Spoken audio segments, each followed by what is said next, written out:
Bojxona qo'mitasining kontrabandaga qarshi kurash boshqarmasi hamda Davlat xavfsizlik xizmati tezkor tuzilmalari tomonidan oldindan kuzatuvga olingan avtotransport vositasi Toshkent shahrining Chilonzor tumanida to'xtatilib, belgilangan tartibda ko'zdan kechirildi. Buni qarangki, shubhalar asosli chiqib, haydovchining cho'ntagidan polietilen paketlarga o'ralgan opiy giyohvandlik vositasi topildi. Qolaversa, ushbu avtotransportda yo'lovchi sifatida ketayotgan fuqaroning harakatlari xodimlarda shubha uyg'otib, xolislar ishtirokida ko'zdan kechirilganida, uning yonida ham opiy giyohvandlik moddasi borligi aniqlandi. O'tkazilgan ushbu tezkor tadbir davomida jami 165 gram og'irlikdagi giyohvand moddalar olib qo'yilib, tegishli hujjatlar rasmiylashtirildi. Shuningdek, Toshkent shahar bojxona boshqarmasi tezkor tuzilmalari tomonidan Davlat xavfsizlik xizmati va Ichki ishlar vazirligi xodimlari bilan hamkorlikda poytaxtimizning Yashnobod tumanida giyohvandlik vositalarining noqonuniy aylanuvini oldini olish yo'nalishida tezkor qidiruv tadbirlari o'tkazildi. Oldindan olingan ma'lumotga asosan tuman hududida joylashgan binolardan biri xolislar ishtirokida ko'zdan kechirildi. Natijada esa xonadonni ko'zdan kechirish jarayonida u yerdagi stol ustida hamda o'rindiq ostida polietilen paketlarga o'ralgan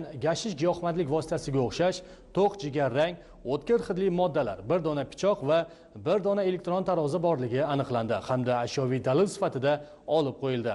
Markaziy bojxona laboratoriyasining ekspertiza xulosasiga ko'ra, ushbu modda og'irligi 953 grammni tashkil etuvchi gashish giyohvandlik vositasi ekanligi ma'lum bo'ldi. Giyohvandlik vositalarining kontrabandasiga qarshi kurashish maqsadida Surxondaryo viloyati bojxona boshqarmasi tomonidan ham muntazam chora-tadbirlar amalga oshirilmoqda. Xususan, Ayritom chegara bojxona postiga qo'shni davlatdan kirib kelgan yuk avtotransport vositasi belgilangan tartibda bojxona nazoratidan o'tkazildi. Natijada avtotransport vositasining kabinasi orqa o'rindig'iga polietilen paketga o'ralgan to'q jigarrang va o'tkir hidli ashyo berkitilgani aniqlandi. Shundan so'ng ushbu moddalar ochib ko'rilib, maxsus elektron tarozida o'lchanganida mazkur modda 37 gram og'irlikdagi gashish giyohvandlik vositasi bo'lib chiqdi. Hozirda yuqoridagi holatlar yuzasidan bojxona organlari tomonidan jinoyat ishi qo'zg'atilgan.